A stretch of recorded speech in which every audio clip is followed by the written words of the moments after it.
Unveiling the Scandals, 10 Shocking Facts about John Nance Garner. John Nance Garner, famously known as Cactus Jack, was the 32nd Vice President of the United States under President Franklin D. Roosevelt from 1933 to 1941. A formidable politician from Texas, Garner's career was marked by controversy, power plays, and a few rumored scandals that have intrigued historians and political enthusiasts alike. Here are 10 of the most scandalous and shocking facts, along with some rumored tales about this complex figure. Fact number 1. A youth marked by hardship and an unconventional marriage. John Nance Garner IV was born on November 22, 1868, in Red River County, Texas, into a modest family. His father, John Nance Garner III, was a farmer and cattleman, while his mother, Sarah Jane Guest Garner, managed the household.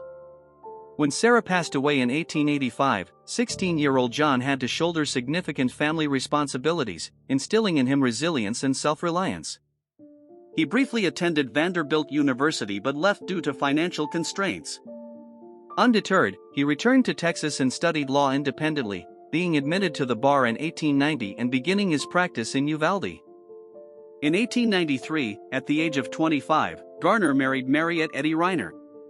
Born on July 17, 1869, in Sabinal, Texas, Eddy was remarkably educated for a woman of her time, having attended Eaton Hall Academy in Philadelphia. She was a teacher and musician, fluent in multiple languages, and possessed a keen political mind. Their marriage was more than a romantic union, it was a partnership. Eddy played a pivotal role in Garner's political ascent, often advising him on strategy and policy. She managed his correspondence, organized campaigns, and was known to draft speeches. This behind-the-scenes influence was whispered about in political circles but rarely acknowledged due to the gender norms of the era. Together, they had one son, Tully Charles Garner, born on September 24, 1896, who later served as a lieutenant in the U.S. Army during World War I. Number 2. The controversial Cactus Jack nickname origin story. The moniker Cactus Jack originated from a heated debate in the Texas legislature in 1901. Serving as a state representative, Garner proposed the prickly pear cactus as the official state flower of Texas. He argued that the cactus, hardy and resilient, was a fitting symbol for the state. However, many of his constituents favored the bluebonnet, a flower with a more aesthetically pleasing appearance. The debate became contentious, and newspapers lampooned Garner for his choice, suggesting that promoting a thorny plant reflected poorly on his judgment. Critics seized the opportunity to question his decision-making abilities.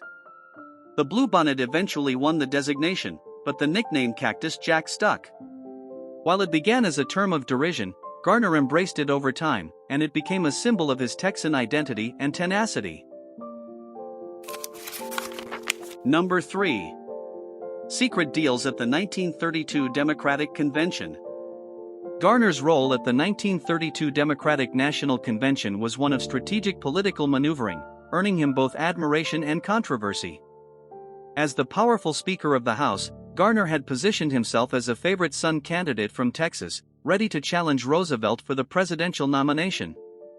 When Roosevelt failed to secure the necessary votes after several rounds of balloting, a secret backroom deal was brokered. Garner's delegates were promised key cabinet positions in Roosevelt's future administration in exchange for their support.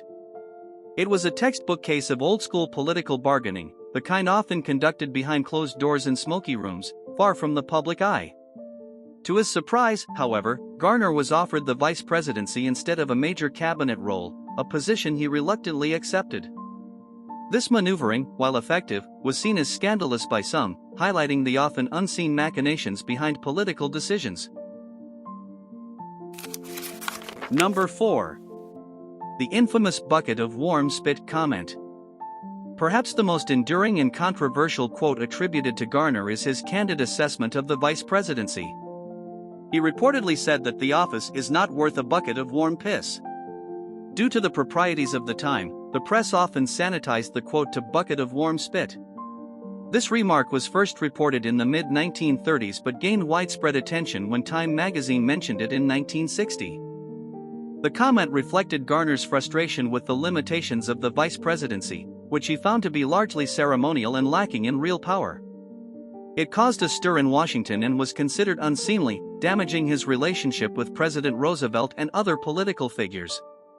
The quote has since become a part of American political folklore, often cited to illustrate the perceived insignificance of the vice president's role before modern times. Number 5. A bitter feud with Franklin D. Roosevelt. While Garner began his vice presidency as a loyal ally to Roosevelt, their relationship rapidly deteriorated. Garner, a conservative Democrat from Texas, increasingly found himself at odds with Roosevelt's progressive New Deal policies. As Roosevelt sought to expand the federal government's role in managing the economy, Garner became one of his most vocal critics within the administration. Their relationship reached a breaking point in 1937 when Roosevelt introduced his controversial plan to pack the Supreme Court by adding more justices, allowing him to push through New Deal legislation that had been blocked. Garner, a staunch institutionalist, opposed the plan and worked behind the scenes to thwart it. His opposition was both political and deeply personal, leading to a public feud that divided the Democratic Party. Rumors swirled that Garner referred to Roosevelt as a dictator in private, although these claims were never substantiated. Number 6. The 1940 presidential bid betrayal. In a shocking turn of events, Garner challenged Roosevelt for the Democratic nomination in 1940, opposing his unprecedented third-term bid. Garner's run was seen as a betrayal, given that he was the sitting vice president. At the Democratic National Convention, Garner received only 61 votes to Roosevelt's overwhelming 946, a humiliating defeat that effectively ended his political career. The move was scandalous, highlighting deep divisions within the party and marking one of the most dramatic political rebellions in U.S. history. Number 7. Allegations of racism and segregationist views. Garner's stance on civil rights issues has marred his legacy. A product of his time and region, Garner was a supporter of segregation and a fierce opponent of civil rights legislation, including anti-lynching bills. In the 1930s, Garner played a pivotal behind-the-scenes role in blocking the passage of the Gavigan anti-lynching bill, which sought to make lynching a federal crime. His opposition to such legislation aligned him with the Southern Democrats who sought to preserve segregationist policies across the South. Though widely accepted by his political allies at the time, his stance has since been heavily criticized. There were also persistent rumors that Garner privately used racist language, though such claims remain unproven, adding further controversy to his political legacy. Number 8. Wealth accumulation amid public service. Despite spending nearly 46 years in public office, Garner amassed considerable personal wealth, raising eyebrows among critics. By the time he retired, he owned extensive ranch lands in Uvalde County, Texas, and had significant investments in oil and real estate. Questions arose about how a career politician, earning a government salary, could acquire such wealth. Critics speculated about potential conflicts of interest or unethical dealings. However, investigations never uncovered any illegal activities. Garner was known for his frugality and shrewd investment strategies. His wealth was likely accumulated through prudent management of his assets and wise investments, common among landowners in Texas during oil booms. Number 9. Isolationist stance in opposition to World War II involvement.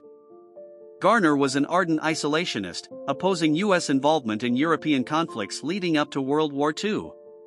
He criticized Roosevelt's Lend-Lease policy in 1941, which provided support to Allied nations. His stance was controversial and out of step with the shifting public opinion favoring support for allies against fascism. This opposition further isolated him politically and was considered scandalous as it appeared to undermine efforts to combat global threats. Number 10. Retirement and rumored espionage connections. After leaving office in January 1941, Garner returned to his hometown of Uvalde, Texas, and largely withdrew from public life, sparking rumors and speculation. One sensational rumor alleged that he had engaged in secret negotiations with foreign governments during his vice presidency, possibly involving espionage. However, these claims lack credible evidence and are generally dismissed by historians, likely stemming from misunderstandings of his isolationist views in opposition to Roosevelt's foreign policies. In reality, Garner spent his retirement focusing on his ranch, family, and local community. He lived a long life, celebrating his 95th birthday in 1963 with a visit from President Lyndon B. Johnson, whom he had mentored early in his career. Garner passed away on November 7, 1967, just days before his 99th birthday, making him the oldest living vice president in U.S. history at that time.